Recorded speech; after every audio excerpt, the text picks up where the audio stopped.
Babawi pa yung lola? Ay, hindi. Nandito na kami sa Loop 567 to. Yan yung airport ng ng Granbury. Oh, airport!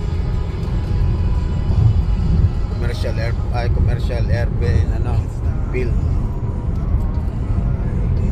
Ang ating autopilot si Shane. Autopilot ng kotse. Ayan.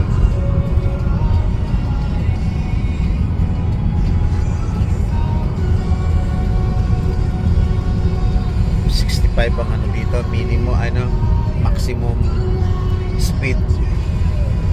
Yan yung mga daan, no? Tapal-tapal din. Hindi pa naayos.